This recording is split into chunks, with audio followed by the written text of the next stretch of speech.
Hello दोस्तों, नमस्कार।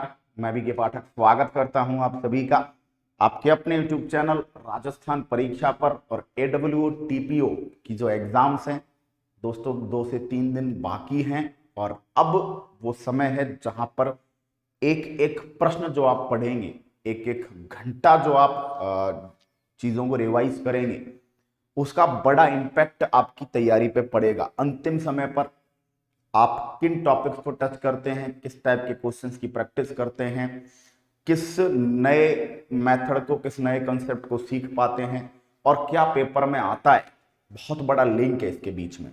तो दोस्तों, मेहनत अपनी जारी रखिए, किसी भी प्रकार की नेगेटिविटी से दूर रखिए अपने आप को। आपने मेहनत अगर अच्छी की है तो यकीनन पेपर भी अच्छा आएगा और यकीनन आपका स्कोर भी अच्छा होगा।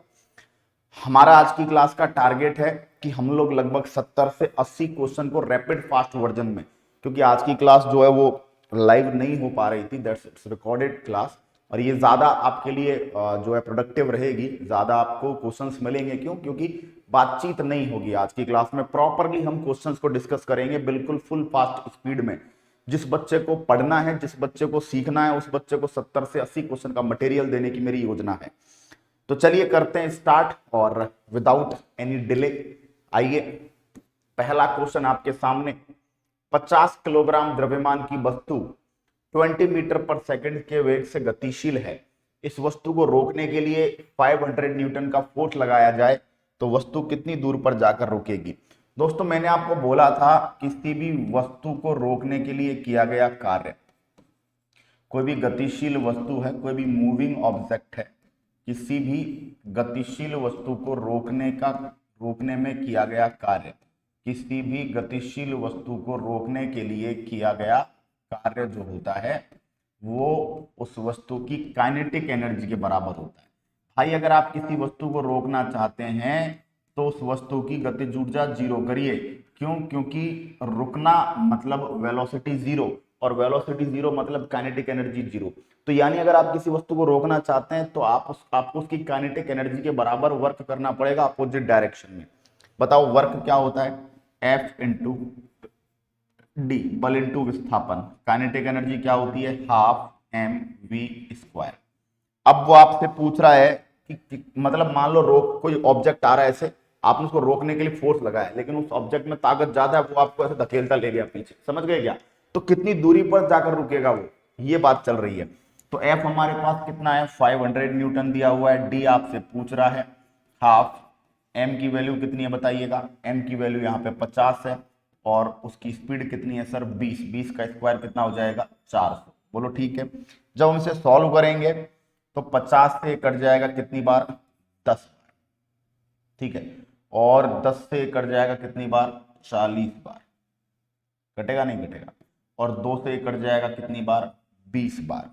तो डी आपकी कितनी आनी चाहिए? 20। एक बार वापस से इसको सॉल्व करके देखते हैं, है ना। इधर है 500, ठीक है, और इधर कितने हैं? क्योंकि ऑप्शन में जो है वो 20 मिल नहीं रहा है, ठीक है। तो एक बार इसको वापस से करके देखते हैं, कोई मिस्टेक तो हम नहीं कर गए जल्दबाजी में, ठीक है। चलिएगा देखते हैं इसको करके वापस से। ओके, जैसे कि मान लीजिए हमने यहाँ पे ले लिया है, ये है आपका 50 और v ये हो गया 400, ठीक है। इसको 1000 कर लेते हैं, तो ऐसे कर लेते हैं 50 इंटू 400 अपॉन ये हो गया 1000, ठीक है। अरे 500 नीचे आ गया, 1000 हो गया। अब सॉल्व कर डालिए इसको। जीरो से जीरो, जीरो से जीरो, जीरो से जीरो, कितना आ गया? 20 मीटर आंसर है भाई। ऑप्शन में नहीं है ना। ऑप्शन में प्रिंटिंग मिस्टेक मान के चलिए, 20 मीटर आपका करेक्ट आंसर है, बिल्कुल कोई कोई डाउट नहीं, कोई फॉल्ट नहीं, ठीक है। चलिएगा अगले प्रश्न की ओर यात्रा बढ़ाते हैं। Question next. 60 किलोग्राम द्रव्यमान की वस्तु पर 120 न्यूटन का फोर्स लगाने पर बल की दिशा से 60 डिग्री एंगल पर 5 मीटर अगर वस्तु विस्थापित हो जाती है तो किया गया कार्य बताइए। देखिए कह रहा है कि एक ऑब्जेक्ट है जिसका मास कितना है? 60 केजी है। इस पर फोर्स लगाया कितना? 120 न्यूटन। और फोर्स लगाने पर ये 60 डिग्री एंगल पर, कितने डिग्री एंगल पर? 60 डिग्री एंगल पर कितने मीटर डिस्प्लेस हो गई? 5 मीटर डिस्प्लेस हो गई। अगर आपको याद हो तो W बराबर होता है T cos theta. F D cos theta. Force कितना लगाया जा रहा है 120, डिस्टेंस डिस्प्लेसमेंट 5 मीटर और थीटा की वैल्यू कितनी है cos 60। cos 60 का मान कितना होता है, cos 60 का मान 1/2 होता है, तो ये हो गया 600 मल्टीप्लाइड बाई हाफ, आंसर आ गया 300 जूल। कितना आ गया बताइए 300 जूल। कार्य का फॉर्मूला आपने पढ़ा होगा W बराबर एफ डी कॉस थीटा, ये फॉर्मूला आपने पढ़ा भी होगा और ये फॉर्मूला आपने एक्सरसाइज भी किया होगा, है ना, काफी बार इस टाइप के क्वेश्चंस आपको करवाए गए हैं। ठीक है, आगे चलते हैं। अगला क्वेश्चन, किसी वस्तु पर 20 न्यूटन का फोर्स लगाने पर पल की दिशा के विपरीत, है ना, समझना, ये कोई ऑब्जेक्ट है, आपने 20 न्यूटन का फोर्स लगाया और फोर्स लगाया इधर, लेकिन डिस्प्लेसमेंट आ रहा है इधर, कितना 10 मीटर। तो सिंपल सी बात है, यहाँ पर थीटा कितना है 180 है, W बराबर लगाएंगे F D cos theta, cos 180 की वैल्यू कॉस 180 की वैल्यू -1 होती है, तो W बराबर हो गया आपका F की वैल्यू 20, D की वैल्यू 10 और इधर -1, बताओ कितना आ गया -200 जूल। बहुत अच्छा क्वेश्चन है।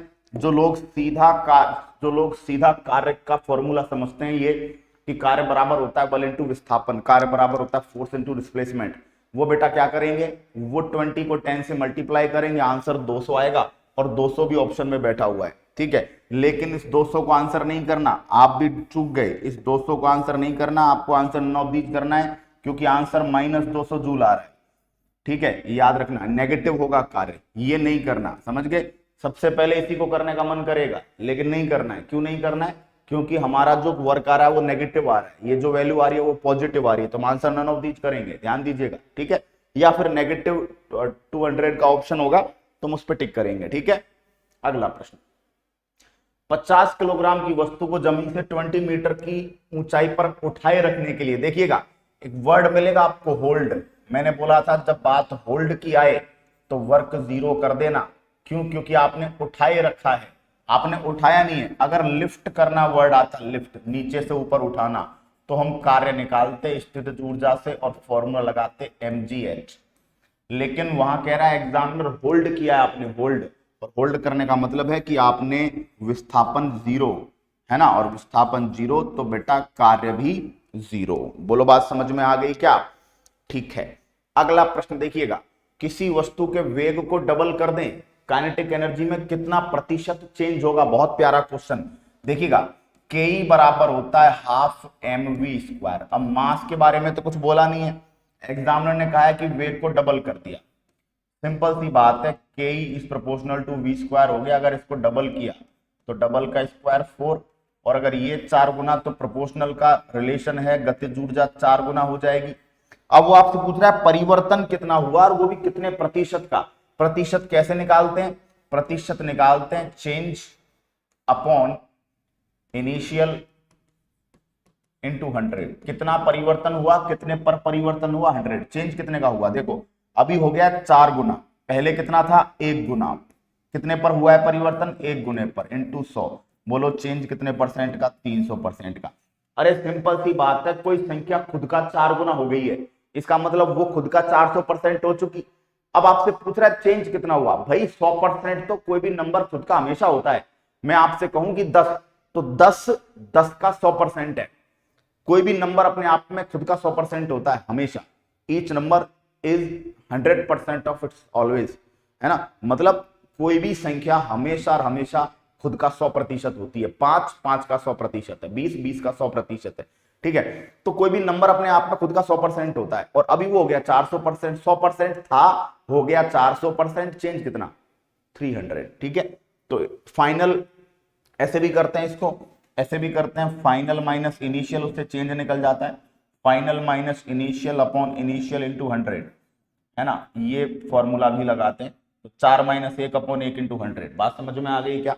इस तरह से आप निकालेंगे 300% इंक्रीज। ठीक है, ये ऑप्शन में डिक्रीज कीजिएगा, टाइपिंग मिस्टेक है। ठीक है, लेकिन आंसर तो अपना 300% क्या आ रहा है, इंक्रीज आ रहा है बच्चों। ठीक है, अगला प्रश्न देखिएगा, गतिज ऊर्जा में 69% की वृद्धि करने पर संवेग में, बहुत प्यारा क्वेश्चन है बेटा। देखो हमने पढ़ा है के बराबर p² by 2m, p² by 2m, तो पी स्क्वायर बराबर के ई इंटू 2m। बोलो ठीक है, इसका मतलब हो गया p square is proportional to K E. बोलो हाँ या ना, या कह सकता हूं पी इज प्रोपोर्शनल रूट के ई। बोलिएगा। अब कह रहा है कि भाई गतिज ऊर्जा में 69% की वृद्धि कर रहे हैं। मान लीजिए पहले गतिज ऊर्जा 100 है, तो इसका रूट निकाला तो मोमेंटम कितना आएगा 10। अब गतिज ऊर्जा को आपने 69% बढ़ा दिया, प्लस 69%, तो 169 हो गई।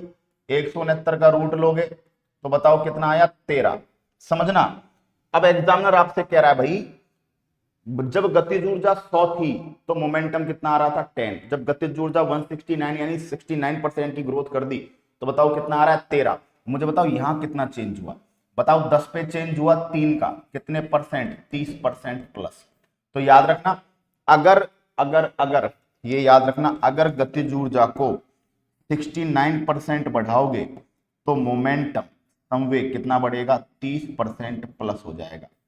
एक और क्वेश्चन आता है अगर गतिज ऊर्जा को 44% बढ़ाओगे, मैं यहां पर अगर 44 बढ़ाता तो यहाँ 144 आता, 144 का रूट लेते तो 12 आता। 10 और 12 में कितने का गैप है 2 का, गैप कितने पर है 10 पर, तो संवेग में कितने प्रतिशत वृद्धि होती 20% प्लस होता। तो याद रखना अगर गतिज ऊर्जा को 69% बढ़ाएंगे तो मोमेंटम 30% इंक्रीज होगा, और अगर गतिज ऊर्जा को कितना बढ़ाएंगे, अगर गतिज ऊर्जा को 44% बढ़ाएंगे, ठीक है, तो यहां पर कितने परसेंट 20%। और अगर गतिज ऊर्जा को 21% बढ़ा दें, ठीक है, तो ये 121 हो जाता है। 121 का क्या आता 11 आता। तो याद रखना है मोमेंटम कितने परसेंट इंक्रीज हो जाता, मोमेंटम 11% प्लस हो जाता। ठीक है, 11 नहीं 10। मोमेंटम यहाँ पे कितना आता 11 आता, 121 का 11 आता, चेंज कितने का हो जाता 1%, एक का चेंज हो जाता, 10 पर 1 का चेंज होता, मतलब 10% इंक्रीजमेंट। ठीक है, तो ये भी प्यारा क्वेश्चन है ना। यहाँ पर भी इसमें डिक्रीज कीजिएगा तो आंसर तो 30% इंक्रीज है, कोई दिक्कत बोलिए, है ना। तो 69% पर 30 बढ़ेगा, है ना। 44 पर कितना 20 बढ़ेगा, और 21% पर कितना बढ़ेगा सर 10% बढ़ेगा। क्यों बढ़ रहा है कंसेप्ट आपको समझा चुका हूं, रटाया कुछ भी नहीं है। अगला प्रश्न देखिएगा, प्रश्न नहीं दोस्तों, अगर आप 99 प्लस टेस्ट सीरीज में एक साथ आप एनरोल करना चाहते हैं तो यहां पर आपको 40% डिस्काउंट के साथ हमारे पास परीक्षा प्रो नाम का एक सिस्टम अवेलेबल है, जहां पर 99 से ज्यादा टेस्ट सीरीज को आप एक साल के लिए क्या कर सकते हो, अनलॉक कर सकते हो। दिए गए इंक्वायरी नंबर पर आप जानकारी प्राप्त कर सकते हैं और मिनिमम सी फीस में आपको सारी मिल जाएंगी। किसी गतिशील वस्तु के द्रव्यमान को आधा कर देने पर वेग में क्या परिवर्तन किया जाए कि गतिज ऊर्जा समान रहे। काफी प्यारा क्वेश्चन, देखिए क्या कह रहा है कि कोई ऑब्जेक्ट है सर, गतिज ऊर्जा ½ mv² होती है। एग्जामिनर कह रहा है कि द्रव्यमान को कर दें आधा, द्रव्यमान को कर दें आधा, ठीक है, तो वेग को कितना करें कि गतिज ऊर्जा समान रह जाए। इसका मतलब है कि काइनेटिक एनर्जी में कोई चेंज नहीं आना चाहिए। इसका मतलब ये जो v² है इसका मान कितना होना चाहिए, तो बोलो हाँ या ना। भाई गतिज ऊर्जा को कांस्टेंट ही रखना है, मास को आपने आधा कर दिया। अगर मास को आधा किया है तो गतिज ऊर्जा में जो v² है इसकी वैल्यू 2 होनी चाहिए, क्योंकि 2 से 2 कट जाएगा, और 2 से 2 कटते ही वैल्यू वही के ही आ जाएगी ऑलरेडी। ठीक है, बात समझ में आ रही है यहां तक। तो अगर आपने इसको 1/2 किया है तो v² का मान 2 होना चाहिए। v² का मान अगर 2 गुना होगा तो इसका मतलब क्या है कि v को कितना गुना करना पड़ेगा, √2 गुना करना पड़ेगा। कितने गुना करना पड़ेगा, √2 गुना करना पड़ेगा। वेग को √2 गुना कर दीजिए। वेग को जैसे ही √2 गुना करेंगे उसका स्क्वायर 2 गुना हो जाएगा, ऊपर के 2 से मास का 2 कट जाएगा, और कटते ही काइनेटिक एनर्जी वही आ जाएगी जो पहले थी। बोलो बात समझ में आ गई है। ठीक है, अगला प्रश्न, निम्नलिखित में से कौन सा गतिज ऊर्जा परिवर्तन, कौन सा ऊर्जा परिवर्तन सही नहीं है। इलेक्ट्रिक बल्ब इलेक्ट्रिक एनर्जी को लाइट एंड हीट एनर्जी में बदलता है, बिल्कुल। प्रकाश और ऊष्मा ऊर्जा में बदलता है, करेक्ट है। Microphone sound energy to electric energy, बिल्कुल ये माइक्रोफोन ही लगा हुआ है, ध्वनि ऊर्जा को विद्युत ऊर्जा में कन्वर्ट कर रहा है, करेक्ट है। Loud speaker sound energy to electric, नहीं। लाउड स्पीकर की अगर हम बात करें तो इलेक्ट्रिक एनर्जी को साउंड एनर्जी में कन्वर्ट करता है। विद्युत सेल केमिकल एनर्जी को इलेक्ट्रिक एनर्जी में, बिल्कुल। रासायनिक ऊर्जा को विद्युत ऊर्जा में, सारी बातें सही है, लेकिन ऑप्शन सी अपना क्या हो गया बच्चों, गलत। निम्नलिखित में से ऊर्जा का सबसे बड़ा मात्रक कौन सा है? Watt hour. वाट आवर को बोलते हैं वाट घंटा। वाट घंटा बराबर होता है 3600 जूल, है ना। किलोवाट घंटा जो बिजली की यूनिट होती है, इसको बीटीयू भी बोला जाता है, बोर्ड ऑफ ट्रेड यूनिट। ठीक है दोस्तों, इसका मान होता है 3600 किलो जूल, या कह सकते हैं 36 गुणा 10 की पावर 5 जूल। आप कहेंगे कैसे आया? अरे किलो के लिए 1000 लगाओगे, 2 जीरो 3 जीरो हो गए 5 जीरो। ठीक है, इलेक्ट्रॉन वोल्ट 1.6 गुणा 10 की पावर -19 जूल, इलेक्ट्रॉन वोल्ट। अर्ग, अर्ग बराबर होता है 10 की पावर -7 जूल। तो भाई इनमें सबसे बड़ी जो यूनिट आ रही है वो तो यही आ रही है, क्योंकि सबसे ज्यादा वैल्यू इसी की आ रही है। ठीक है बच्चों, समझ गए होगे, मैंने चारों ऑप्शन समझा दिए हैं। किसी गतिशील वस्तु का मोमेंटम 50 किग्रा मीटर प्रति सेकंड है, द्रव्यमान 50 किग्रा है, गतिज ऊर्जा भाई के ई बराबर p²/2m बताया है मैंने फॉर्मूला गतिज ऊर्जा का मोमेंटम के पदों में। संवेग 50 है, 50 को 50 से मल्टीप्लाई कीजिए, 2 के बाद इसको भी 50 से मल्टीप्लाई कीजिए। बताइए 50 से 50 गया, 2 का भाग लगाया 50 में, कितना आ गया भैया? 25 जूल आपके पास काइनेटिक एनर्जी आ गई। कितनी आ गई? 25 जूल। ठीक है, बिल्कुल कैलकुलेटेड चीजें पढ़ रहे हैं। पास आती हुई रेलगाड़ी की सीटी की फ्रीक्वेंसी, है ना, फ्रीक्वेंसी जो है वो क्या होती आती है? बढ़ती हुई आती है, जैसे जैसे वो दूर जाती है फ्रीक्वेंसी घटती जाती है। क्या है ये दोस्तों? डॉपलर इफेक्ट, है ना, डॉपलर इफेक्ट। यदि किसी ध्वनि स्रोत और श्रोता, है ना, स्रोत का मतलब सोर्स और श्रोता मतलब लिसनर, किसी साउंड सोर्स और लिसनर के बीच में रिलेटिव मोशन हो रही हो, आपेक्षिक गति हो रही हो, दोनों में से कोई भी पास या दूर जा रहा हो या दोनों पास या दूर जा रहे हो, तो इस अवस्था में जो ध्वनि की फ्रीक्वेंसी है, आवृत्ति है, उसमें उतार चढ़ाव महसूस होता है। इस घटना को हम डॉपलर इफेक्ट कहते हैं, डॉपलर प्रभाव कहते हैं।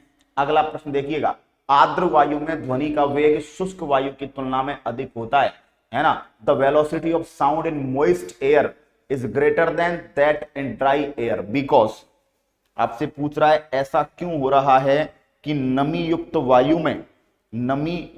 वायु में जो ध्वनि का वेग है वो शुष्क वायु की तुलना में ज्यादा है। सुनिएगा दोस्तों, कोई भी गैसीय माध्यम जो होगा, सुनना मेरी बात, गैसीय माध्यम में ध्वनि का वेग, गैसीय माध्यम में ध्वनि का वेग, किसी भी गैसीय माध्यम में जो ध्वनि का वेग है ना, वो दोस्तों घनत्व के व्युत्क्रमानुपाती होता है, डेंसिटी के रिवर्स प्रोपोर्शनल होता है।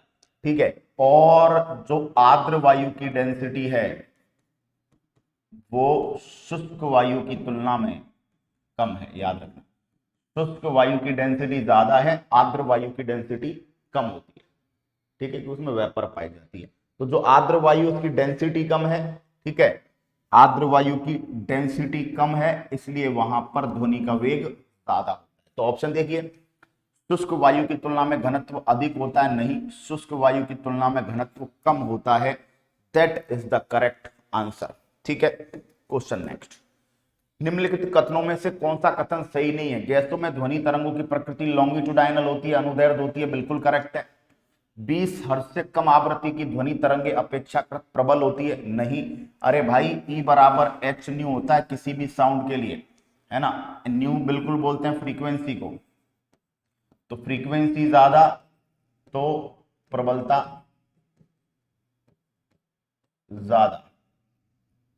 ठीक है, उच्चतर आयामों वाली ध्वनि तरंगे अपेक्षाकृत प्रबल होती है, बिल्कुल। प्रबल का मतलब होता है लाउडनेस, और ध्वनि तरंगों की जो लाउडनेस होती है ना, ध्वनि तरंगों की लाउडनेस डायरेक्ट डिपेंड करती है एम्पलीट्यूड पर, आयाम पर, है ना, तीव्रता, I is proportional to A², बिल्कुल करेक्ट बात है। ठीक है, तो ये भी सही है।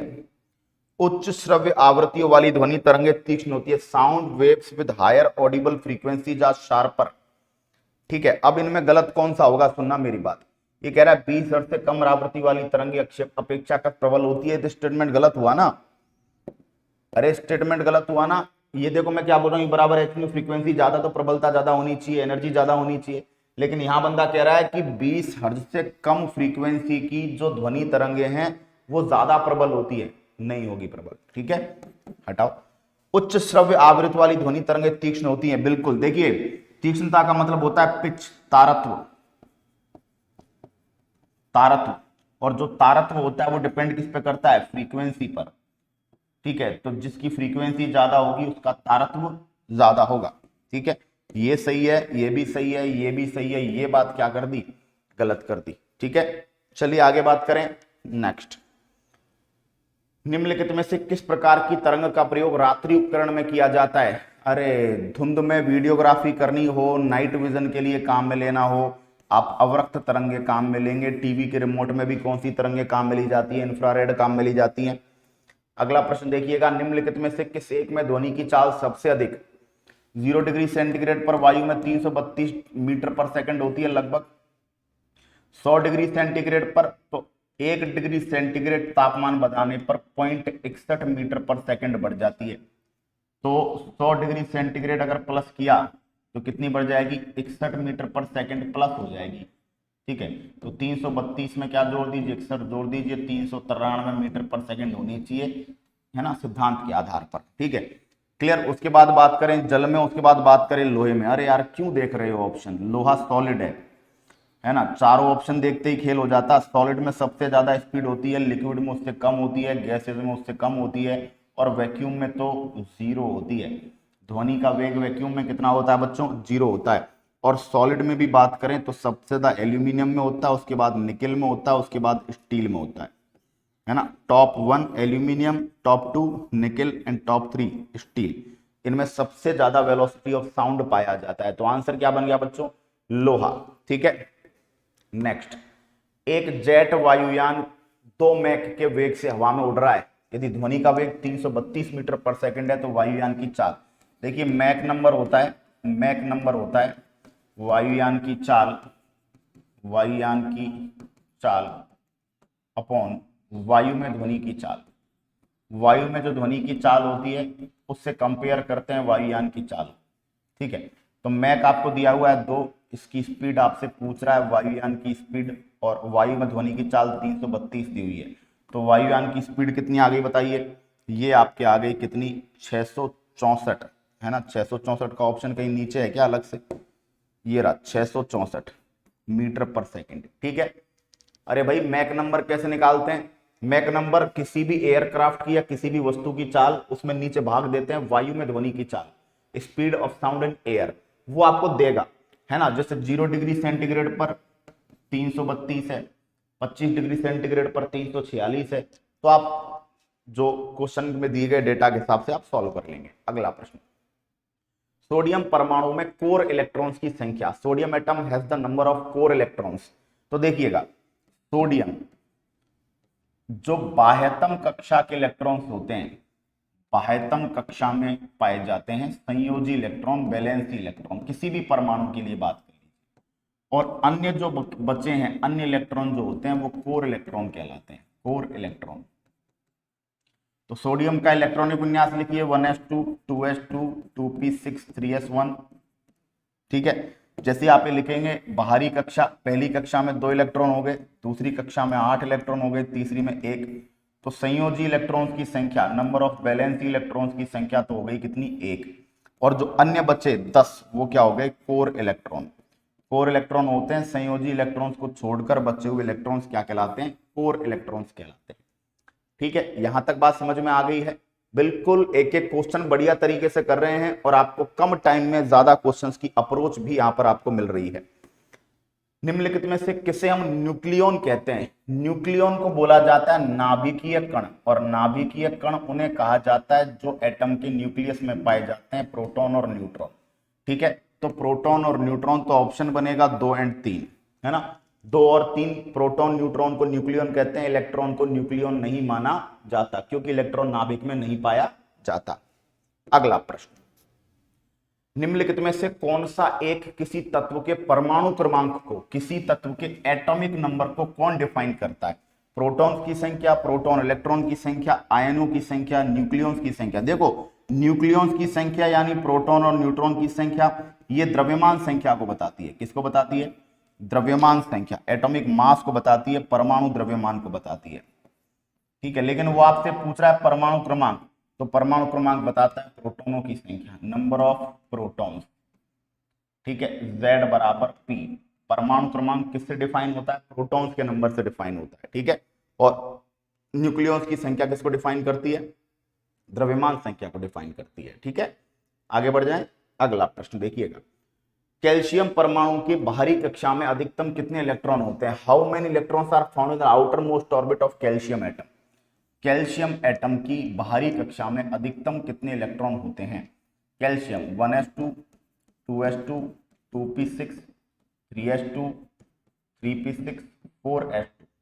ठीक है, आपसे पूछा जा रहा है पहली कक्षा 2, दूसरी कक्षा में 8, तीसरी कक्षा में भी 8 और चौथी कक्षा में 2। तो सबसे बाहरी कक्षा में कितने इलेक्ट्रॉन्स हैं? 2 इलेक्ट्रॉन्स है मैक्सिमम इसके पास। ठीक है, कितने इलेक्ट्रॉन हो गए बताइए? 2। ओके, नेक्स्ट, रदरफोर्ड के प्रकीर्णन ने किसकी मौजूदगी को सिद्ध किया? दोस्तों 1911 में रदरफोर्ड ने प्रयोग किया अल्फा कण प्रकीर्णन प्रयोग, जिसका दूसरा नाम था गोल्डन फिल्म एक्सपेरिमेंट, है ना, और जिसका दूसरा नाम था स्वर्णपत्री प्रयोग। सोने की पन्नी पर अल्फा कणों की बौछार करवाई, तो इन्होंने पाया सोने की पन्नी थी, अल्फा कण सारे परिधि से निकल गए। कुछ अल्फा कण जो है वो बीच की तरफ से गए, लेकिन उनको वापस, कुछ अल्फा कण हिम्मत करके बीच में गए, लेकिन उनको प्रतिकर्षण लग गया, वापस आ गए। इसका मतलब किसी भी परमाणु में बीच, क्योंकि अल्फा कण पॉजिटिव चार्ज होते हैं, पॉजिटिव चार्ज इधर भाग रहा है किनारों पर, मतलब इधर कहीं ना कहीं नेगेटिव चार्ज है, और बीच में अगर पॉजिटिव चार्ज जा रहा है तो उसको प्रतिकर्षण मिल रहा है, रिपल्सन मिल रहा है। इसका मतलब बीच का भाग क्या है? वो पॉजिटिवली चार्ज है। तो यहां से रदरफोर्ड को पता लगा कि परमाणु का बीच का भाग धनावेशित है और ऋणावेश उसके चारों तरफ, बीच का पार्ट पॉजिटिवली चार्ज है और नेगेटिव चार्ज उसके चारों तरफ क्या लगा रहा है? चक्कर लगा रहा है। तो यहां से ये बात रदरफोर्ड ने डिफाइन की कि भाई उन्होंने परमाणु के न्यूक्लियस के बारे में बात की। उन्होंने बोला कि जो बीच का भाग है जो पॉजिटिवली चार्ज है वो न्यूक्लियस है, और नेगेटिव चार्ज इसके चारों तरफ क्या लगाता रहता है? चक्कर लगाता रहता है। ये बात रदरफोर्ड ने की थी। ठीक है, प्रश्न अगला, किसी न्यूक्लियर कण में कोई द्रव्यमान और आवेश नहीं होता। Which nuclear particle does not have any mass and charge but spins. ठीक है, किस नाभिकीय कण में इलेक्ट्रॉन में मास होता है, मास और चार्ज दोनों होते हैं, प्रोटॉन के अंदर भी मास और चार्ज दोनों होते हैं, न्यूट्रॉन के अंदर मास होता है, चार्ज नहीं होता, और neutrino, anti neutrino, neutrino anti neutrino, neutrino को शो किया जाता है ऐसे, एंटी न्यूट्रिनो को शो किया जाता है ऐसे। ठीक है, दोनों मासलेस चार्जलेस होते हैं, ना तो मास होता है ना ही चार्ज होता है। स्पिन, चक्रण इनका एक दूसरे के ऑपोजिट होता है, इसलिए एक दूसरे के एंटी पार्टिकल हैं, एक दूसरे के प्रतिकण हैं, एक दूसरे के एंटी मैटर है, एक दूसरे के प्रतिकण है, न्यूट्रिनो एंटी न्यूट्रिनो। तो आंसर क्या बनेगा हमारा? Neutrino anti neutrino. ठीक है, नेक्स्ट, किन किरणों के प्रकीर्णन से नाभिक के आकार का आकलन किया जा सकता है? भैया अभी अभी पढ़ाया था रदरफोर्ड। तो रदरफोर्ड ने किन किरणों के द्वारा न्यूक्लियस के साइज को, शेप को डिस्कस किया? तो बोलिए अल्फा पार्टिकल्स के द्वारा, अल्फा कणों के द्वारा। बोलिए बात समझ में आ गई क्या? जवाब दीजिएगा जल्दी से जल्दी, बोलिएगा। ठीक है, आगे बात को बढ़ाएं क्या? उम्मीद करता हूं बढ़िया तरीके से आप चीज़ों को गेन कर पा रहे होंगे, समझ पा रहे होंगे, अपने कंसेप्ट्स को मजबूत कर पा रहे होंगे, ऐसा मेरा मानना है।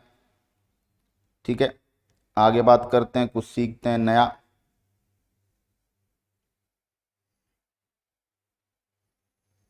चलिएगा, अब हम देखते हैं प्रश्न नंबर अगला।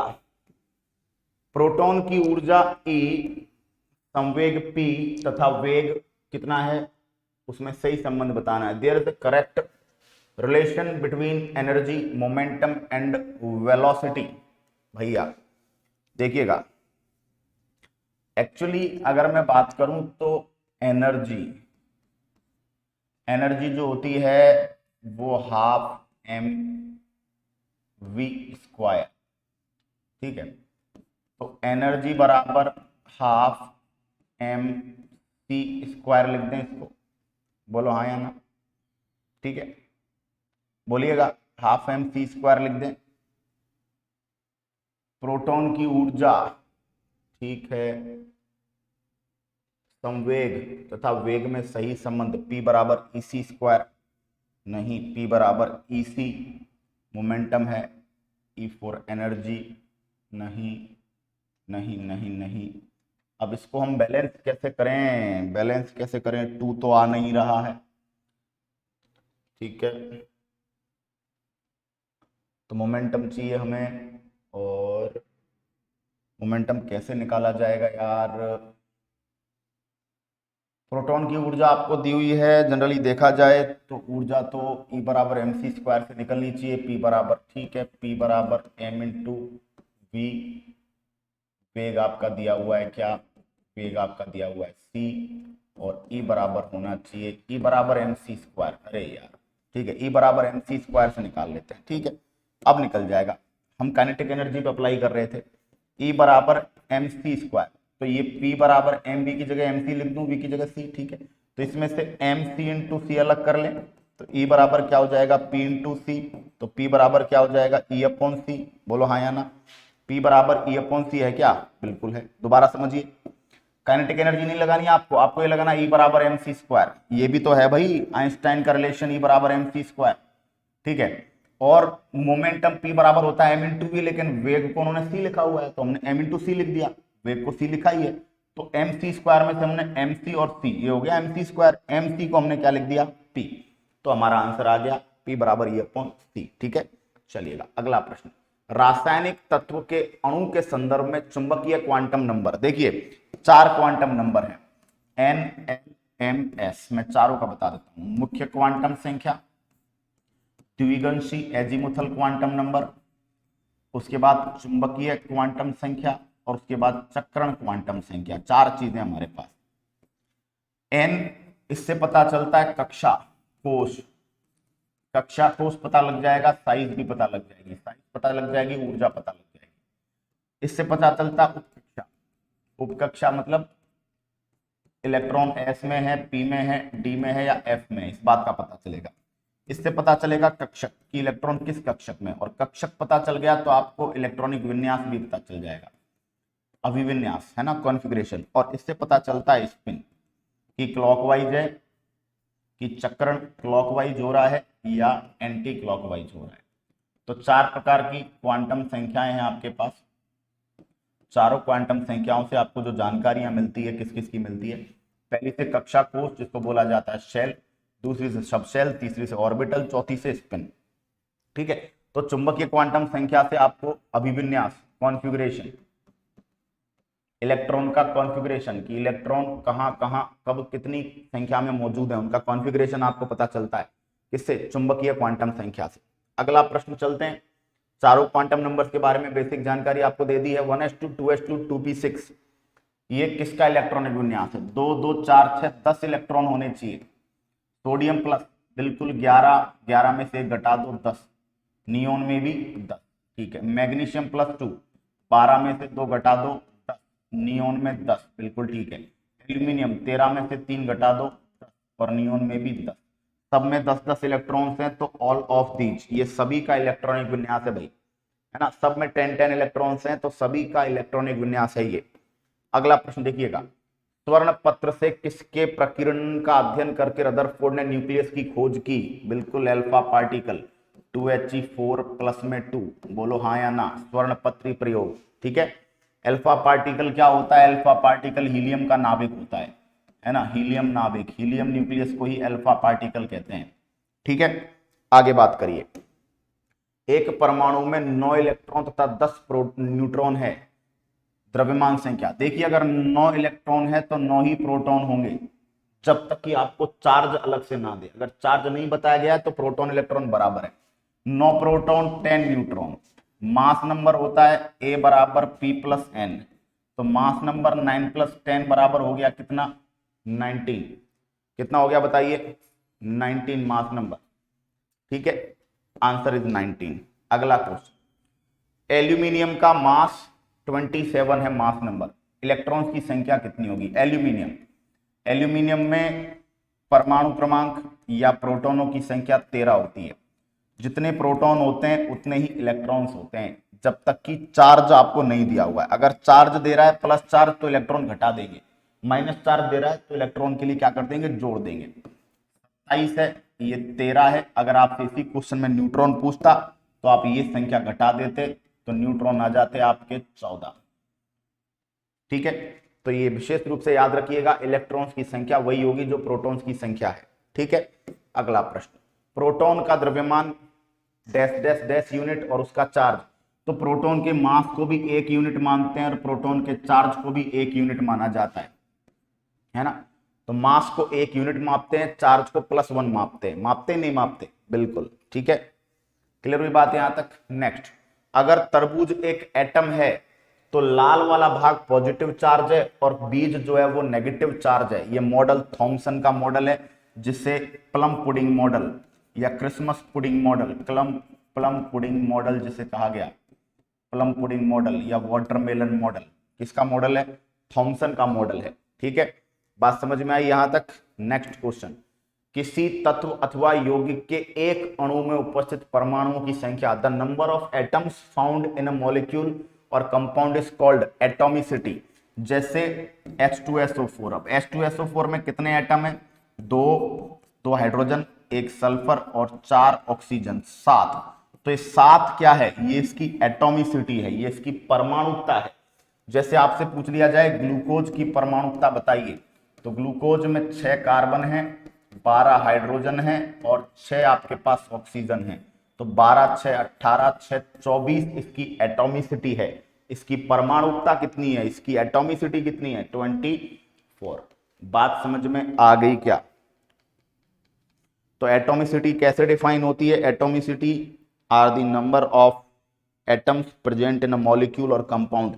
किसी भी कंपाउंड में या किसी भी मॉलिक्यूल में उपस्थित इलेक्ट्रॉन्स की एटम्स की संख्या, परमाणुओं की संख्या। क्वेश्चन नेक्स्ट, सल्फर की एटॉमिसिटी देखिएगा, मैं कुछ एटॉमिसिटीज बता देता हूं आपको। जितनी भी अक्रिय गैसें हैं, inert gases, helium, neon, argon, krypton, xenon, radon, इनकी एटॉमिसिटी 1 होती है। इनकी परमाणुकता, एटॉमिसिटी, इनकी परमाणुकता 1 होती है। क्यों? क्योंकि ये कंपाउंड नहीं बनाते। CO2, NO2, SO2, N2O, H2O, है ना, और NO2, N2O, HO2, H2O, इनकी एटॉमिसिटी कितनी है? 3 है। 2 1 3 2 1 3 2 1 3 2 1 3 2 1 3, है ना। O3 भी इसी में है। इसके बाद आपसे बात करी जाए carbon monoxide, O2, H2, N2, Cl2, I2, इनके अंदर एटॉमिसिटी कितनी है? 2 है। बता देता हूं, सल्फर हमेशा 8 के रूप में मिलता है, अष्टफल की आकृति में मिलता है, इसलिए सल्फर की एटॉमिसिटी 8 है।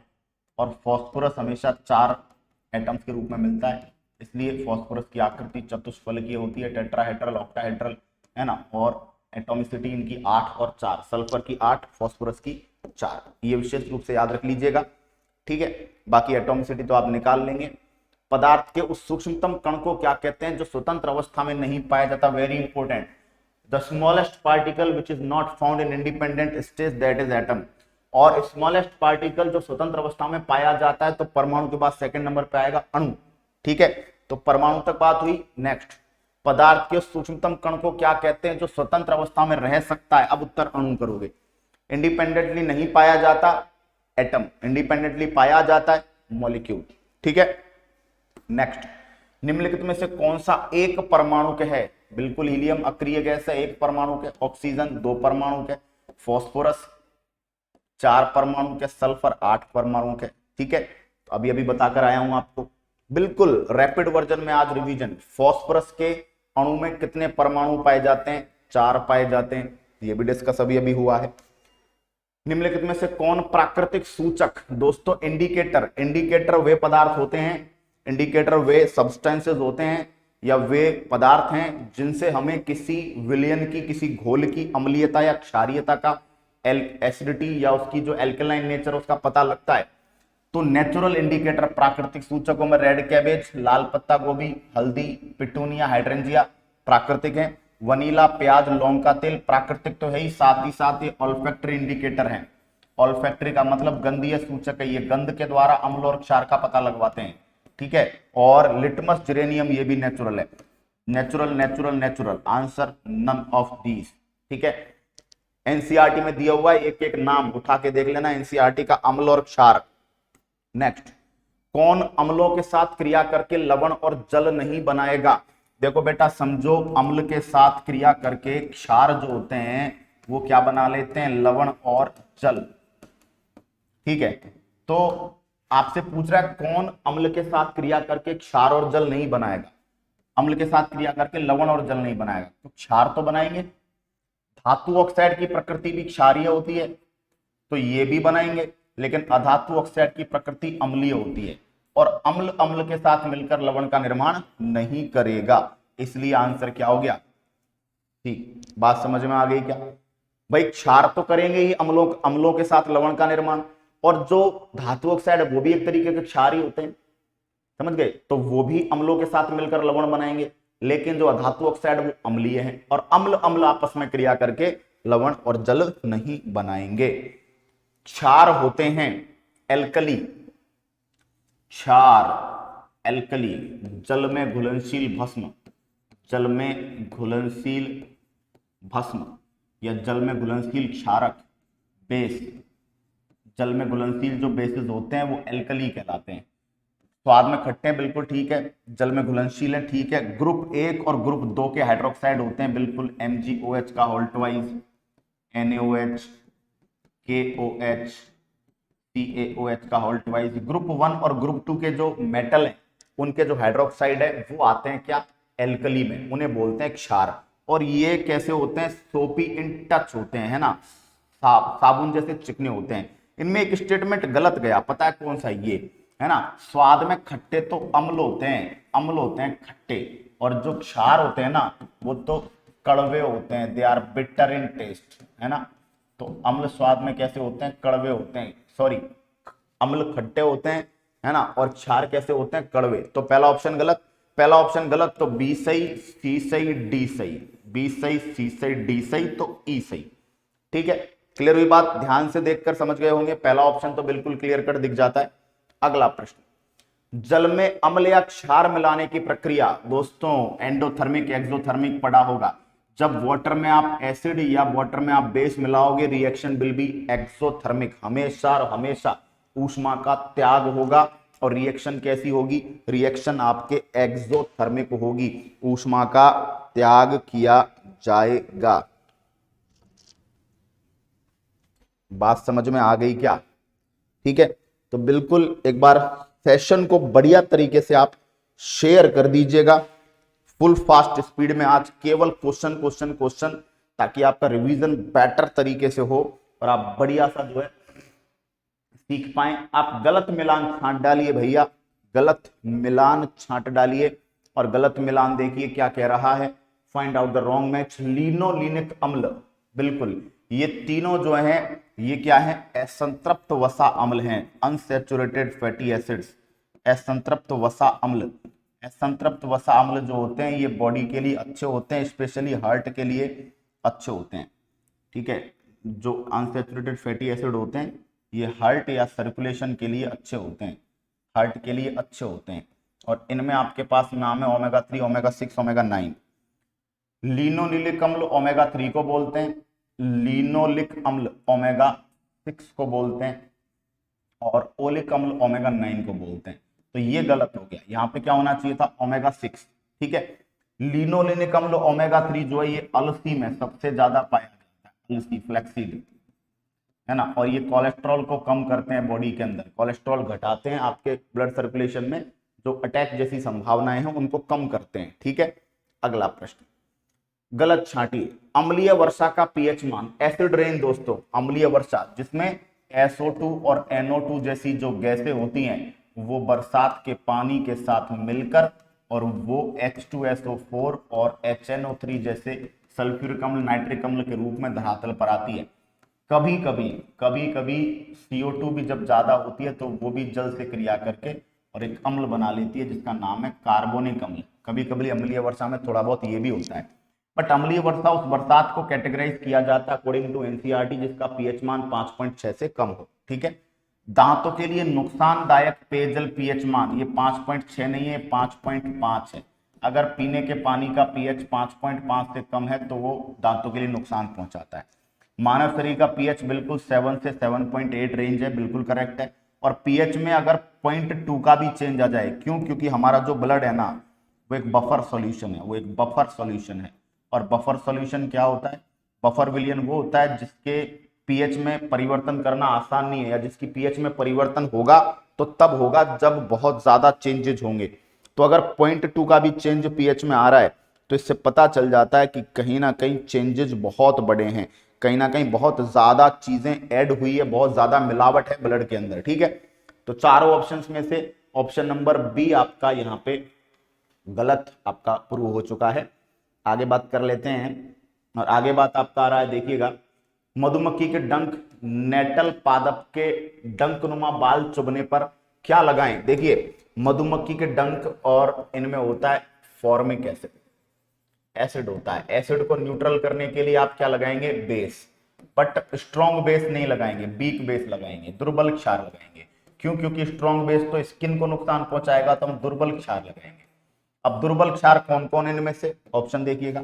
दुर्बल क्षार तो दे ही दिया, बट सोडियम बाइकार्बोनेट ये भी एक वीक बेस की तरह साल्ट है, ये भी एक लवण है, ये भी एक लवण है। लेकिन ये लवण जो है इसका पीएच जो इस तरह का है कि एक दुर्बल क्षारीय लवण है ना। तो सोडियम बाइकार्बोनेट भी लगा सकते हैं, वीक बेस भी लगा सकते हैं। और वीक बेस में हम फेरिक हाइड्रोक्साइड भी लगाते हैं। कब कब लगाते हैं? जो हंसिया होता है, लोहे का हंसिया पानी में घिसकर, लोहे का हंसिया पानी में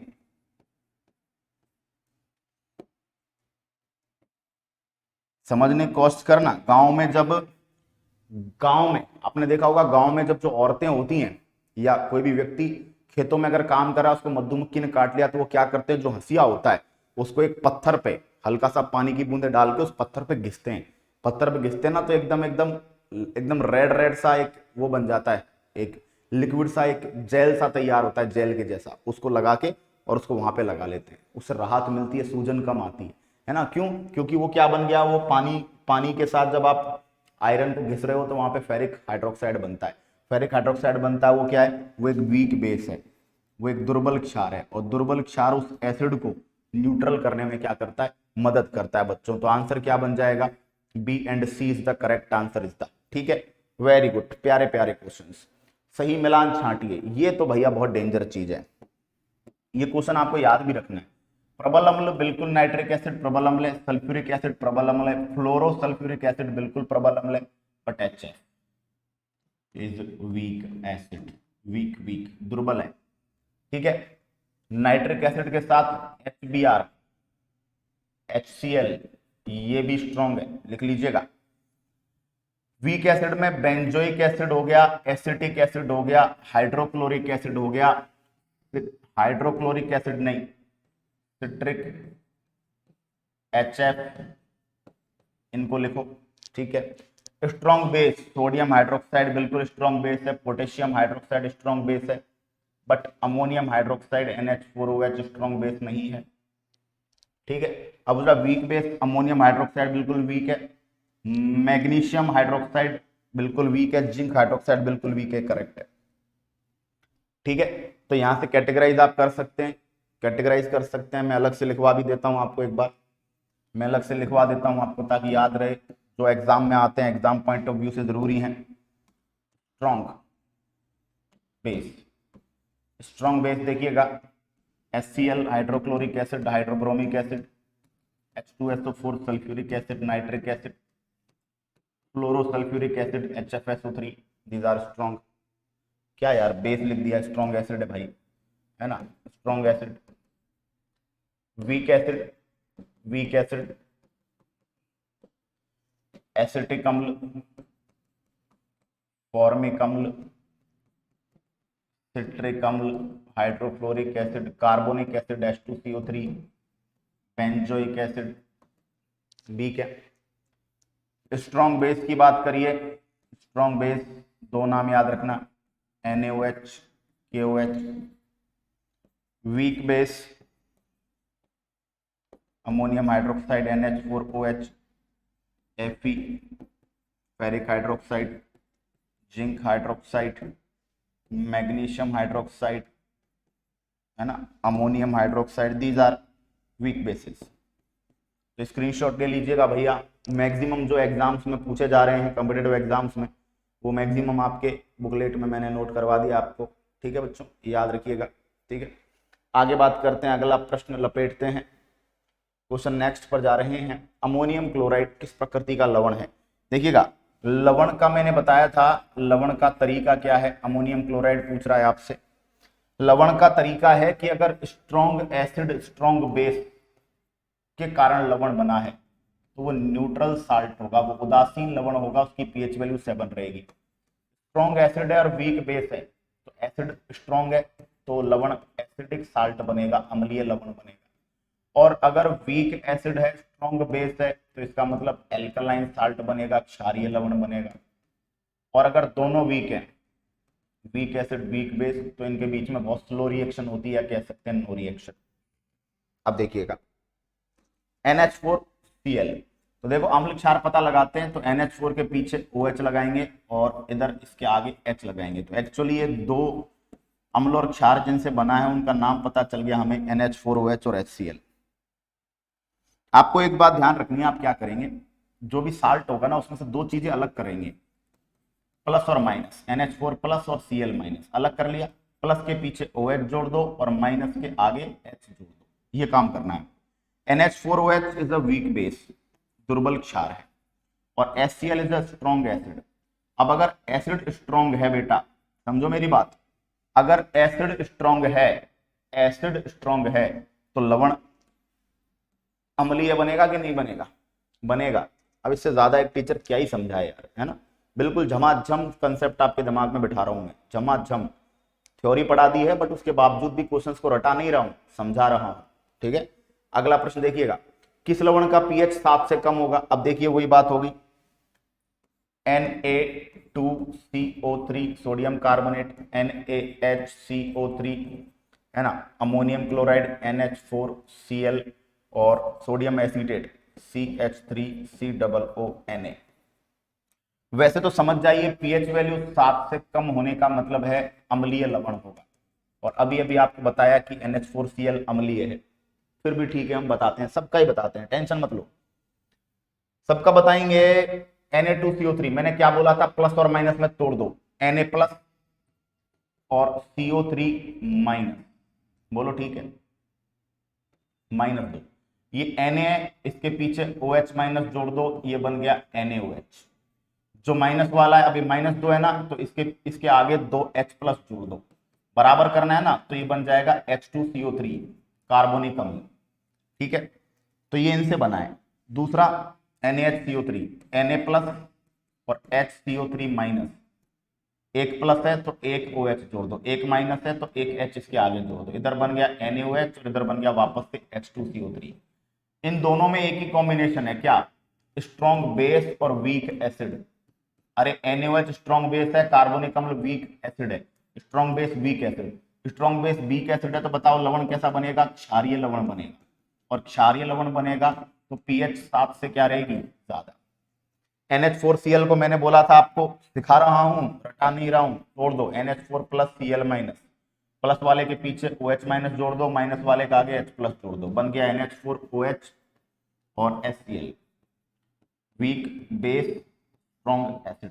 तो बेटा अम्लीय लवण बनेगा, अम्लीय लवण बनेगा, अम्लीय लवण बनेगा, पीएच वैल्यू 7 से कम। उत्तर आ गया। फिर भी इसको भी तोड़ो, देखो ये CH3COO minus acetate negative, Na plus positive, इसके पीछे OH माइनस जोड़ा, इसके पीछे H प्लस जोड़ा, क्या बन गया? CH3COOH और NaOH। क्या हुआ देखो जरा, ये वीक एसिड है, ये स्ट्रॉन्ग बेस है, बेस स्ट्रॉन्ग है, क्षारीय लवण बनेगा, और क्षारीय लवण बनेगा तो पीएच क्या रहेगी बेटा 7 से, पीएच 7 से ज्यादा रहेगी मेरे भाई। ठीक है, तो इससे ज्यादा और क्या चाहिए आपको? एक टीचर आपको पूरा एक्सप्लेनेशन करा कर दे रहा है कि कैसे आप अम्ल और क्षार को आप क्या करेंगे, डिफाइन करेंगे, कैसे आप अम्ल और क्षार के द्वारा आप पता लगा लेंगे कि भाई लवण अम्लीय बनेगा कि क्षारीय बनेगा। यार ये अप्रोच आपको कम से कम दी है तो कुछ सोच समझ कर और बहुत मेहनत करके दी है भैया। ठीक है, तो बिल्कुल मैंने आपको एक एक का काला चिट्ठा आपके सामने खोलकर रख दिया है। ठीक है, समझ पा रहे होंगे और मेरे एफर्ट्स, मेरे प्रयास भी आपको दिख रहे होंगे। यदि किसी विलयन में हाइड्रोजन आयनों की सांद्रता 10 की पावर -6 मोल पर लीटर, भाई पीएच वैल्यू का फॉर्मूला है -log(H+). मैंने आपको फंडा बता रखा है यूं तो कि पीएच वैल्यू निकालनी हो ना तो जो हाइड्रोजन आयनों की सांद्रता दे रखी है ना उसमें 10 की पावर में जितना दिया हुआ है उसी को चिन्ह बदल कर लिख दो, पीएच 6 है। आपको सर ऐसे कैसे, मैं बताता हूं। देखो 10 की पावर -6, बोलो -6 आगे आएगा, -6 और एक माइनस ऑलरेडी यहाँ पे लगा हुआ है तो -6 पीछे बच गया log 10 की वैल्यू 1, तो ये क्या हो गया +6। अब एक बात सिंपल सी बताओ, अगर यहाँ 10 की पावर -6 की जगह 10 की पावर -8 होता तो -8 आगे प्लस का हो जाता, पीछे बचता log 10 की वैल्यू 1। ये -4 होता तो -4 आगे जाता। तो बात ले लेकर वही है कि जो आपको वैल्यू दी हुई है उसको चिन्ह बदल के लिख दो ना, पीएच हो जाएगा। ठीक है, तो -6 है अगर तो इधर पीएच वैल्यू 6 हो गई, पीएच वैल्यू 6 हो गई तो अम्लीय हो गया, अम्लीय एसिडिक। Okay, next question. यदि किसी विलयन में अब हाइड्रोक्साइड आयनों की सांद्रता दी है इस बार, तो याद रखना अगर आपको H+ आयन दिया हुआ है तो उससे पीएच निकलेगा, है ना, और आपको OH- आयन दिया हुआ है तो POH निकलेगा, और पीएच प्लस पीओएच जो होते हैं ना वो मिलकर 14 होते हैं। ठीक है, अब आपको क्या दिया हुआ है, हाइड्रोक्साइड आयनों की संख्या 10 की पावर -4, तो बताओ यहां से पीओएच निकल गया कितना, 4 आ गया पीओएच, है ना भाई। हाइड्रोजन आयन की सांद्रता का ऊपर जो चिन्ह है उसको बदल कर लिख दो पीएच, और अगर हाइड्रोक्सिल आयन दिया हुआ है तो पीओएच। अब आपको क्या चाहिए, पीएच पूछ रहा है भाई, पीएच प्लस पीओएच यार 14 है, पीएच निकालना है, पीओएच 4 है, पीओएच कितना है 4 है, ये 14, बताओ इधर जाएगा पीएच कितना आ जाएगा, पीएच आ जाएगा 10, बोलो हाँ या ना। ठीक है, तो H+ आयन की जो कंसंट्रेशन है उससे निकलता है पीएच, और OH- की कंसंट्रेशन से निकलता है पीओएच। बोलिए बात समझ में आ गई क्या?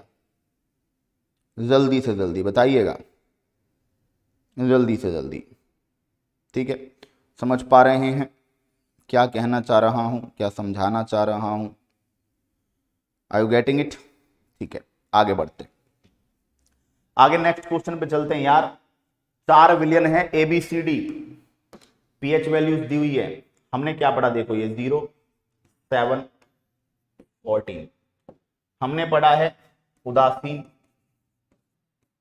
इधर अम्ल, इधर क्षारीय, लेकिन लफड़ा है, अम्लीयता इधर बढ़ती है, क्षारीयता इधर बढ़ती है। मतलब अम्लीयता जो है ना, जैसे जैसे पीएच वैल्यू कम करोगे अम्लीयता बढ़ेगी, मतलब अम्लीयता पीएच की दुश्मन है, और जैसे जैसे पीएच बढ़ाओगे क्षारीयता बढ़ेगी, मतलब क्षारीयता पीएच की दोस्त है। ठीक है, यहां से आप कुछ बातें समझ में आ रही होंगी क्या? समझ में आ रहा होगा कि इसकी सबसे कम पीएच है। ठीक है, तो डी सबसे ज्यादा अम्लीय है, नहीं, डी का पीएच सबसे ज्यादा है, डी सबसे ज्यादा क्षारीय है, अम्लीय नहीं है, काटिए। डी सबसे ज्यादा क्षारीय है, बिल्कुल डी का पीएच मान सबसे ज्यादा है, डी सबसे ज्यादा क्षारीय है। एबीसी क्षारीय है, एबीसी, एबीसी पीएच वैल्यू 7 से नीचे है तो एबीसी तो अम्लीय होंगे भाई, क्षारीय नहीं होंगे, ये भी काटो। और वो कह रहा है डी अम्लीय, अरे डी का पीएच मान तो 7 से ज्यादा है यार, डी क्षारीय है, एल्कलाइन है, बिल्कुल कट गए, आंसर क्या बन गया अपना, बी। बोलो बात समझ में आ गई क्या? अम्लीयता पीएच की दोस्त नहीं है, दुश्मन है। क्षारीयता पीएच की दोस्त है, मैं जहां तक मानता हूं, समझ पा रहे हैं आप? ठीक है बच्चों, आगे बात बढ़ाते हैं। क्वेश्चन नेक्स्ट, चाकू से काटे जा सकने वाली धातु, बेटा बोलिए, चाकू से सोडियम को भी काट सकते हैं, लिथियम को भी काट सकते हैं, पोटेशियम को भी काट सकते हैं, तीनों ही सॉफ्ट होती हैं, ठीक है, बट कोई बात नहीं। सोडियम धातु का संग्रहण किसमें किया जाता है? बिल्कुल केरोसिन में, मिट्टी के तेल में, और सोडियम के साथ पोटेशियम का भी करते हैं, पोटेशियम को भी केरोसिन में रखते हैं, ये बात भी याद रखनी है। जल में किसको रखा जाता है? फॉस्फोरस को रखा जाता है जल में, है ना, ये भी याद रख लीजिएगा। क्वेश्चन नेक्स्ट है, सोडियम के टुकड़े को पानी में डाल दिया जाए तो क्या होगा? If a piece of sodium is put in water, डूब जाएगा, तैरता रहेगा। पहली बात, सोडियम पानी से हल्का है, सोडियम पानी से हल्का है। कौन कौन? लिथियम और सोडियम दोनों, तो पानी पर तैरेंगे। लेकिन सोडियम की खास बात एक और है, पानी में वायु में जल उठता है, तो हम क्या बोलेंगे? तैरता हुआ जलने लगेगा, it will float with warm, है ना। ये क्या करेगा? ये तैरेगा, बट तैरता हुआ क्या होने लग जाएगा बच्चों? जलने लग जाएगा यार। ये बोलिएगा, कुछ कुछ बात ठीक है, पल्ले पड़ रही है आप सब लोगों के, मानता हूं जहां तक पल्ले पड़ रही होगी, सीख भी पा रहे होंगे, ठीक है। क्वेश्चन नेक्स्ट, आजकल सड़क की रोशनी में पीले जो लैंप है वो बहुत ज्यादा काम में आ रहे हैं, तो पीले कलर की वाष्प किसकी होती है? सोडियम की। सोडियम की जो वेपर होती है बच्चों, वो येलो कलर वेपर होती है, ठीक है। सोडियम की वाष्प किस रंग की होती है? पीले रंग की होती है बच्चों, ठीक है। अगला प्रश्न देखिएगा, बोरेक्स लवण का रासायनिक सूत्र, बिल्कुल फुल फास्ट स्पीड में मैं चारों के चारों ऑप्शंस खोलूंगा दोस्तों। सोडियम मेटाबोरेट, ये बोरेक्स है, sodium sodium metaborate, it is borax, है ना, बोरेक्स। ये है सोडियम सल्फेट डॉट 10H2O, क्या बोलते हैं इसको, कोई बताएगा? इसका दूसरा नाम है ग्लोबल साल्ट, ठीक है। Na2CO3 10H2, अरे भाई सोडियम कार्बोनेट, और सोडियम कार्बोनेट के साथ 10 अणु जल के हैं, ये तो भाई मेरे वॉशिंग सोडा है, कपड़े धोने का सोडा, धावन सोडा। और NaHCO3 सोडियम बाई कार्बोनेट, और सोडियम बाई कार्बोनेट को क्या बोलते हैं? मीठा सोडा, बेकिंग सोडा, मीठा सोडा, बेकिंग सोडा, खाने का सोडा, खाने का सोडा, ईटिंग सोडा, ठीक है। तो कौन सा अपना बन गया बोरेक्स? ये, है ना, very good very good. Next, global salt का फॉर्मूला अभी अभी बताया है, पर ठीक है कोई नहीं, मैं वापस से सबके फॉर्मूले बता देता हूं। CaSO4.2H2O बेटा जिप्सम, जिप्सम का फॉर्मूला है, इसको 120 डिग्री सेंटीग्रेड पर गर्म कर दो, CaSO4.12H2O बन जाएगा। इसको पूरा लिखना चाहो तो 2CaSO4.H2O लिख दो। दोनों फॉर्मूले एक ही चीज के हैं, और उन दोनों ही फॉर्मूले जिस चीज के हैं उसे बोला जाता है POP, plaster of Paris. Na2SO4.10H2O बिल्कुल global salt, MgSO4.7H2O Epsom salt, Epsom लवण, ईप्सम लवण, और ZnSO4.7H2O इसको बोला जाता है सफेद तोता, सफेद तोता। CuSO4.5H2O नीला तोता, और FeSO4.7H2O हरा तोता, ठीक है। तो बिल्कुल जल्दी से जल्दी स्क्रीनशॉट ले लीजिएगा। आगे बात करते हैं सोडा लाइम। सोडा लाइम अभिक्रियाओं में काम में लिया जाता है। सोडा लाइम किस किस से मिलकर बनता है? कमेंट बॉक्स में आपके उत्तर की प्रतीक्षा में मैं बैठा हुआ हूं, बताइएगा, जल्दी से जल्दी बताइएगा।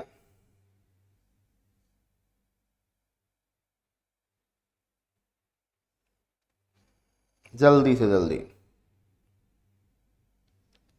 चलिए। सोडा लाइम, नाम ही सोडा और लाइम, लाइम का मतलब चूना तो होगा, बट सोडा कौन सा? तो याद रखना सोडियम हाइड्रोक्साइड और कैल्शियम, सोडियम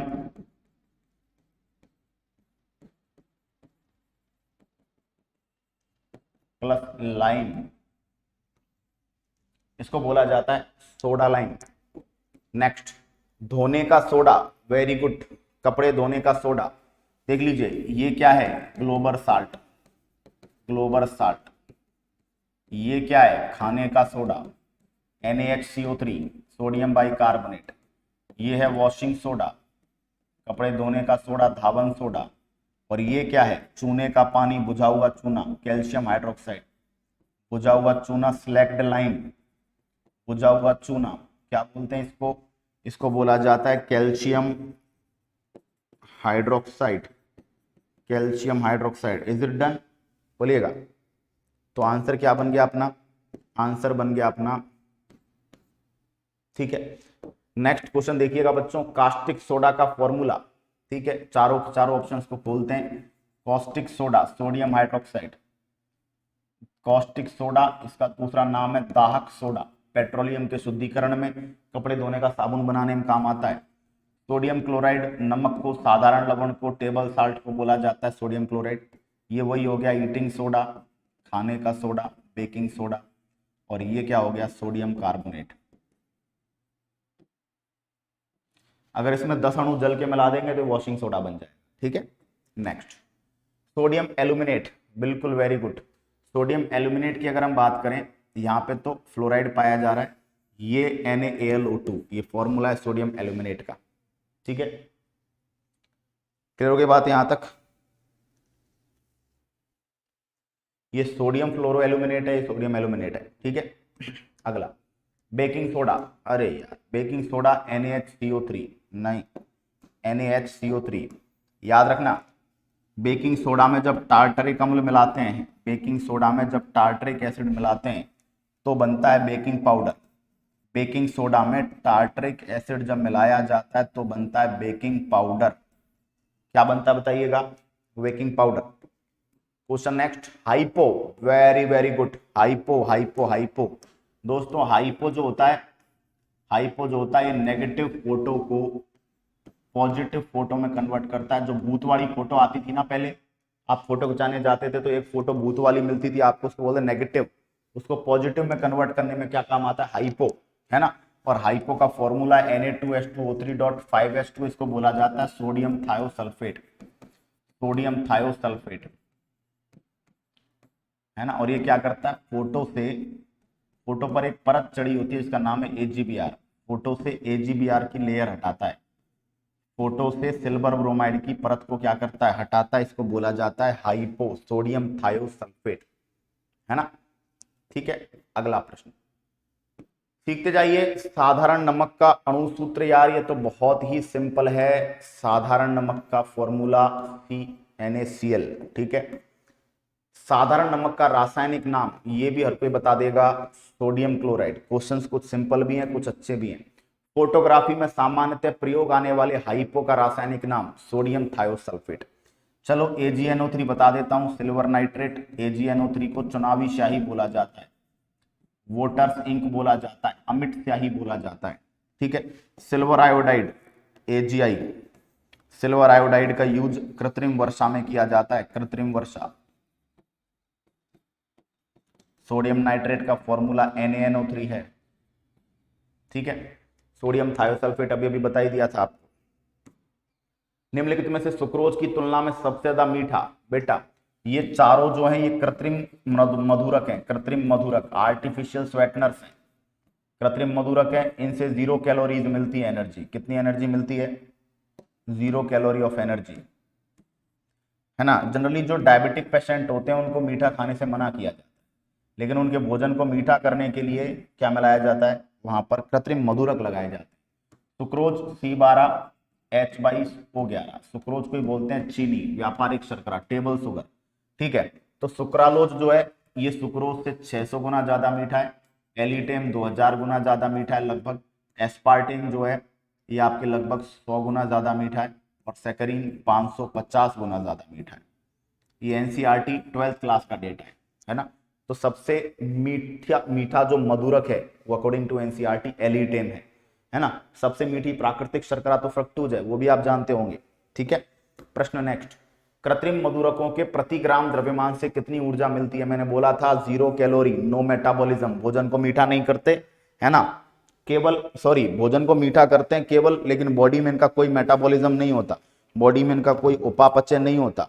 बॉडी में क्या नहीं देते, किसी भी प्रकार की कोई एनर्जी आपको प्रोवाइड नहीं करते, केवल भोजन को मीठा करते हैं और मल और मूत्र मार्ग के द्वारा शरीर से बाहर निकल जाते हैं। बोलिएगा, बात समझ में आ गई क्या? उम्मीद करता हूं आ गई होगी। आगे बात करें, चलिएगा नेक्स्ट क्वेश्चन देखिए। आज एकदम 67 क्वेश्चन तक हम पहुंच गए हैं। कपड़े धोने के साबुन का सूत्र बेटा, देखना समझना मेरी बात। वसीय अम्ल जो होते हैं, साबुन किससे बनता है? वसा अम्ल प्लस, साबुन का निर्माण जो होता है वो होता है वसा अम्ल प्लस NaOH या KOH, इससे बनता है साबुन। वसा अम्ल होते हैं, वसा अम्ल जो आपके होते हैं वो होते हैं RCOOH, इसकी रिएक्शन हम NaOH से या KOH से करवाएंगे। OH ये बाहर निकल जाएगा, बन जाएगा RCOONA और बन जाएगा RCOOK। अगर ये बनता है तो वॉशिंग सोप है, वॉशिंग सोप, कपड़े धोने का सोडा, या उसको हार्ड सोप या उसे कठोर साबुन कहेंगे। और अगर ये बनता है तो बेदिंग सोप बनेगा, नहाने का सोप बनेगा, नहाने का साबुन, और उसे सॉफ्ट सोप या मृदु साबुन कहेंगे। ठीक है, तो याद रखना है, मृदु साबुन RCOOK और कठोर साबुन RCOONA। डन है। अगला प्रश्न, पारदर्शी साबुन बनाना हो जिसके आर पार देख सकते हैं, तो NCERT पढ़िएगा दोस्तों। ग्लिसरीन और एथेनॉल मिलाया जाता है ना। शेविंग सोप, शेविंग सोप में दाढ़ी बनाने के साबुन में क्या मिलाया जाता है? सोडियम रोजिनेट, है ना। और वो जल्दी ना सूखे, जो दाढ़ी बनाने वाला साबुन है वो जल्दी ना सूखे, इसके लिए क्या मिलाया जाता है? उसमें ग्लिसरॉल मिलाया जाता है। ठीक है, तो पारदर्शी साबुन, जैसे पियर्स वगैरह के जो साबुन आते हैं पारदर्शी आते हैं। ठीक है, तो पारदर्शी साबुन में ग्लिसरीन और एथेनॉल मिलाते हैं। शेविंग सोप में ज्यादा से ज्यादा झाग बने, इसके लिए सोडियम रोजिनेट मिलाते हैं, और वो झाग जल्दी से सूखे नहीं, इसके लिए क्या मिलाते हैं? ग्लिसरॉल मिलाते हैं। ठीक है, अगला प्रश्न, साबुन लंबी श्रृंखला वाले वसा अम्लों के कौन से लवण हैं? साबुन लंबी श्रृंखला वाले फैटी एसिड के सोडियम या पोटेशियम लवण होते हैं, या तो वो RCOONA होते हैं या वो RCOOK होते हैं। तो या तो सोडियम लवण होते हैं या पोटेशियम लवण होते हैं साबुन। ठीक है, डेफिनेशन से क्वेश्चन। कठोर जल में साबुन झाग क्यों नहीं देता? क्योंकि कठोर जल में दोस्तों कैल्शियम और मैग्नीशियम पाए जाते हैं। जैसे ही साबुन जल में घुलता है तो दोस्तों कैल्शियम और मैग्नीशियम के लवणों का निर्माण हो जाता है, और कैल्शियम और मैग्नीशियम के लवण जो होते हैं वो अघुलनशील होते हैं, पानी में इनसॉल्युबल होते हैं, और अघुलनशील होते हैं, तो इस वजह से वो झाग नहीं देते। तो क्वेश्चन आता है साबुन कठोर जल में झाग क्यों नहीं देते? क्योंकि कठोर जल में वहां पर किस प्रकार के लवणों का निर्माण हो जाता है? कैल्शियम और मैग्नीशियम लवणों का निर्माण हो जाता है, जिनमें कि, है ना, साबुन के साथ जो अघुलनशील होते हैं पानी में, है ना। ठीक है, बात समझ में आ गई होगी। अगला प्रश्न देखिएगा, निम्नलिखित में से साबुन बनाने में कौन से वसी अम्ल का अणु सूत्र सही नहीं है? स्टीयरिक अम्ल C17H35COOH, पामेटिक अम्ल C15H31COOH, ओलिक अम्ल दोस्तों C18 नहीं है, यहां पर भी C17 है। तीनों को मैंने अपने फॉर्मूलों में लिखवाया, ये सही है, ये सही है, ये गलत है। तीनों को मैंने लिखवाया है क्लासरूम नोट्स में। ठीक है, बिल्कुल लिखवाया है। ओके, तो ये तो आपको याद होने चाहिए क्योंकि ये NCERT ने दिए हैं तीनों। साबुन बनाने वाले वसी अम्ल में सामान्यतः कार्बनों की संख्या याद कीजिए 12 से 18, ये भी लिखवाया है। पढ़ा अगर होगा तो ये सब क्वेश्चंस आपको याद आ रहे होंगे पॉइंट टू पॉइंट, पढ़ा नहीं होगा तो रट्टा मार रहे होंगे। साबुन का जलीय विलयन, दोस्तों क्वेश्चन आया था कि साबुन और अपमार्जक में क्या डिफरेंस है? साबुन का जलीय विलयन क्षारीय होता है, अतः सूती कपड़ों को नुकसान पहुंचाता है। अपमार्जक का जलीय विलयन न्यूट्रल होता है, अतः सूती कपड़ों को नुकसान नहीं पहुंचाता। साबुन केवल कठोर जल में झाग नहीं दे पाते, मृदु जल में दे लेते हैं, लेकिन जो अपमार्जक है वो कठोर और मृदु दोनों प्रकार के जल में झाग देते हैं। क्वेश्चन नेक्स्ट, मिसेल की पूंछ समझना दोस्तों। साबुन गंदगी के चारों तरफ एक आकृति बनाता है जिसे बोलते हैं मिसेल। अरे गंदगी को उठाकर लाने के लिए, गंदे लोगों को उठाकर लाने के लिए 8-10 लोग भेजने पड़ते हैं ना। तो जब साबुन को पानी में मिलाया तो उसके दो भाग हो जाते हैं, RCOO- एक हो जाता है और Na+ या K+ अलग हो जाता है। ठीक है, तो जो RCOO- है वो साबुन, वो गंदगी के चारों तरफ कुछ इस तरह सेट हो जाता है कि जो COO- वाला भाग है वो तो बनाता है उसकी पूंछ, सॉरी पूंछ नहीं, वो बनाता है मिसेल का सिरा, सिरा का मतलब एंड, ये मिसेल का क्या है, सिरा है, एंड। और ये जो हाइड्रोकार्बन वाला भाग है ना, ये बनाता है मिसेल की पूंछ। अब ऐसा क्यों? क्योंकि दोस्तों इस COO- वाला भाग ये जल स्नेही है, ये जल को अपने आसपास रख लेता है, तो जल सारा का सारा यहां रह जाता है ना। और ये जो R वाला भाग है, हाइड्रोकार्बन वाला भाग, ये जल विरोधी है, तो पूंछ जो होती है वो जल विरोधी होती है, ठीक है, हाइड्रोफोबिक। समझने की कोशिश करना, मिसेल की पूंछ का निर्माण कौन सा भाग करता है, हाइड्रोफोबिक भाग, और हाइड्रोफोबिक भाग कौन होता है, R, ठीक है। और जल स्नेही भाग कौन सा होता है, COO-, जो क्या बनाता है, सिरा। तो याद रखना, मिसेल का सिरा COO- का बनता है, जो कि जल स्नेही है, वो जल को चारों तरफ रख लेता है, गंदगी के पास नहीं जाने देता। जबकि हाइड्रोकार्बन वाला भाग जो होता है ना, वो गंदगी का स्नेही है, वो गंदगी को बहला फुसलाकर, समझने की कोशिश करना कि जल और साबुन, पूरे साबुन, जल और COO- तीनों गए। आप ऐसे कोशिश कीजिए कि ये गंदगी है और गंदगी के चारों तरफ है जल। अब R और COO- दोनों गंदगी को पकड़ने के लिए गए, दोनों को इस बात का पता है कि जल गंदगी को आसानी से नहीं आने देगा, तो R बोलेगा COO- को कि यार COO- मेरी तो दोस्ती है गंदगी के साथ, तो गंदगी को बहला फुसलाकर तो मैं ले आऊंगा, लेकिन जल को तुझे संभालना पड़ेगा। क्यों? क्योंकि मेरी जल से दुश्मनी है, मैं उससे बात नहीं करूंगा, गंदगी को तो मैं उठा लाऊंगा, जल को तेरे को हैंडल करना पड़ेगा। तो COO- बोला कि यार मैं जल का स्नेही हूं, तो COO- भाग बोल रहा है कि जल को बातों में मैं लगाऊंगा, तू चुपके से अंदर जाना और गंदगी को उठा के ले आना। बात समझ में आ गई? तो COO- भाग जल स्नेही है, वो जल को इंगेज रखता है। R वाला भाग जल का विरोधी है, लेकिन गंदगी का स्नेही है, वो गंदगी को घोल लाता है ना। तो हाइड्रोकार्बन वाला भाग जो है वो चिकनाई को घोल के ले आएगा, ठीक है। तो यहां से ये बात आपके दिमाग में फिट हो गई होगी कि यार हाइड्रोकार्बन वाला भाग क्या बनाता है, हाइड्रोकार्बन वाला भाग पूंछ बनाता है, और पूंछ जो होती है वो जल विरोधी होती है। COO- वाला भाग सिरा बनाता है, जो कि जल स्नेही होता है, ठीक है। अगला प्रश्न, निम्नलिखित में से कौन सा जालक्रम क्रॉसित या तिर्यकबद्ध बहुलक नहीं है?